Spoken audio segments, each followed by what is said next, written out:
मित्रांनो, YCMU Nashik, Yashwantrao Chavan Maharashtra open university Nashik, MA इतिहास, MA history, program code आहे M60, NEP 2020 पॅटर्ननुसार चालू झालेला कोर्स आहे. याचे विंटर 2025 एक्झामिनेशनचे एक्झाम टाइम टेबल अवेलेबल झालेले आहे. तुम्ही स्क्रीनवर पाहू शकता. सत्र 1, सत्र 2, सत्र 3, सत्र 4. ठीक आहे. चारही सत्रांचे विंटर 2025 एक्झामिनेशन किंवा आता इथे विंटर 2025 एक्झामिनेशन असं जर उल्लेख येत नसेल तर त्याऐवजी इथं काय दिलेलं आहे पाहू शकता तुम्ही वरच्या साईडला. एक्झामिनेशन डिसेंबर 2025 ते जानेवारी 2026. ठीक आहे. एक नाव आहे एक्झामिनेशनचं. काही युनिव्हर्सिटी विंटर 2025 म्हणतात आणि काही युनिव्हर्सिटी काय करतात, त्या ज्या महिन्यामध्ये परीक्षा सुरू होणार आहेत त्या महिन्याचं सुद्धा नाव देतात. जसं डिसेंबर 2025 ते जानेवारी 2026 MA हिस्ट्रीची एक्झाम टाइम टेबल. आता याच्यामध्ये ज्या विद्यार्थ्यांनी कॅन्डिडेट्सनी जून 2025 ते 26 या शैक्षणिक वर्षामध्ये नव्यानं फर्स्ट इयरला ॲडमिशन घेतलेली असतील तर त्यांच्या सेमिस्टर फर्स्टची एक्झामिनेशन असणार आहे. ध्यानात ठेवायचं, त्यांचं काय असणार आहे, सेमिस्टर फर्स्टची एक्झामिनेशन. ठीक आहे. आणि त्यांना कोणती परीक्षा फीस भरायची गरज नव्हती, कारण त्यांनी ॲडमिशन करतेवेळेस जी फीस भरलेली होती त्याच्यामध्येच त्यांची सत्र 1ची सेमिस्टर 1ची एक्झामिनेशन फीस ऑलरेडी घेतलेली आहे. त्याच्यामुळं घाबरू नका, मी फीस भरली एक्झाम आली तर. नवीन ॲडमिशनवाल्यांनी फीस भरायची गरज नाही. त्याच्यामध्ये ऑलरेडी पैसे घेतले आहेत तुमच्या विद्यापीठाने, तुमचं हॉल तिकीट जनरेट होईल. काळजी करायचं नाही, अभ्यास करायचा आहे. आता किती अत्यंत कमी वेळ उरलेला आहे, चांगला अभ्यास करून पास व्हायचा आपलं. ठीक आहे. आता सत्र 1 हे झाले नवीन ॲडमिशन घेतलेले रेग्युलर विद्यार्थी म्हणतो आपण. विद्यापीठ मुक्तच आहे बरं, नवीन ॲडमिशन घेतलेले रेग्युलर विद्यार्थी म्हणतो आपण. ती सत्र 1.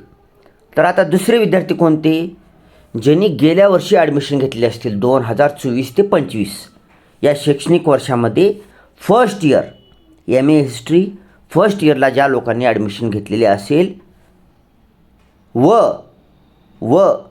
ते एक्झामिनेशन देऊन ते फेल झालेले असतील आणि विंटर 2026 एक्झामिनेशनला अपियर होण्याकरता ज्यांनी पुनर्परीक्षार्थी किंवा इंग्रजीमध्ये repeater examination form fees online भरलेली असेल किंवा कॉलेजमध्ये भरलेली असेल तर अशा लोकांची, फेल झालेल्या लोकांची पुनर्परीक्षार्थी रिपीटरसुद्धा सत्र 1ची परीक्षा रेग्युलर विद्यार्थ्यासोबतच रेग्युलर विद्यार्थ्याबरोबरच होणार आहे.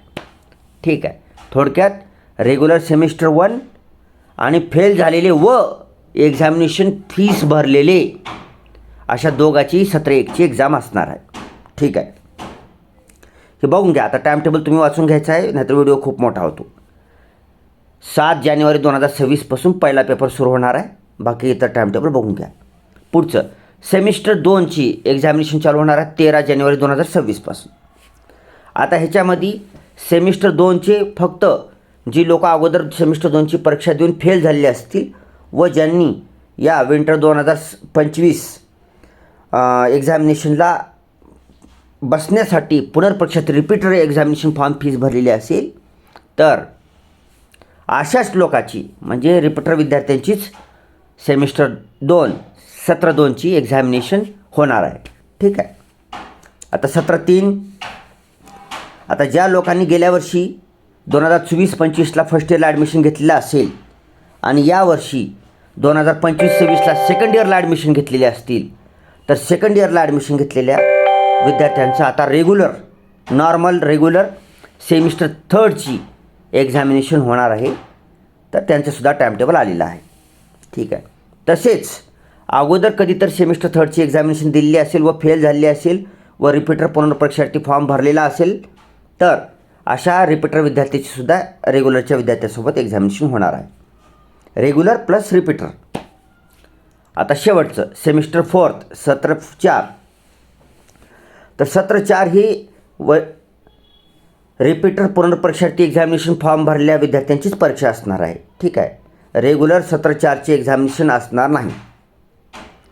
जे कोणी लोकांनी अगोदर सत्र 4 सेमिस्टर 4ची एक्झामिनेशन दिलेली असेल व ती फेल झालेली असतील आणि पुढे यावर्षी परीक्षेला बसण्याकरता ज्यांनी एक्झामिनेशन फॉर्म फीस भरलेली असेल अशा रिपीटर पुनर्परीक्षार्थी विद्यार्थ्याची सत्र 4ची एक्झामिनेशन टाईम टेबल आलेलं आहे.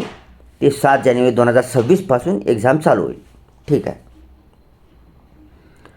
आता काही लोकांचे सेमिस्टर 1चा काही पेपर असेल, काही लोकांचा सेमिस्टर 2चा राहिला असेल, असं 1-2 पेपर असू शकतात. काळजी करायचं नाही.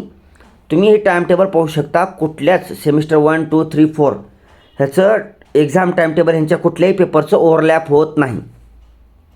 ठीक आहे ना, ओव्हरलॅप होत नाही. त्याच्यामुळं काळजी करायचं नाही. तुम्हाला ह्याच्यातली तुमची कोणतेही अगोदरचे पेपर राहिलेले असतील, रेग्युलरचे अगोदरचे, असे सगळेच पेपर तुम्हाला देता येणार आहेत.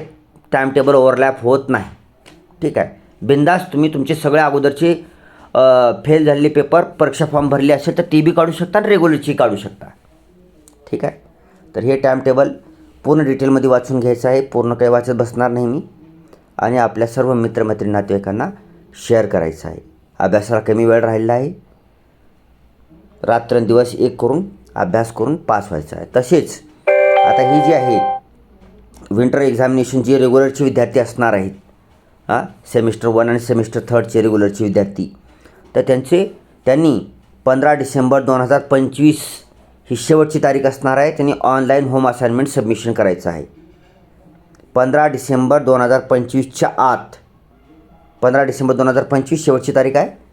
होम असाइनमेंट ऑनलाईन सबमिशन करायची तारीख आहे. तर ह्यांनी रेग्युलरच्या विद्यार्थ्यांनी होम असाइनमेंट ऑनलाईन सबमिशन करून टाकायचं आहे.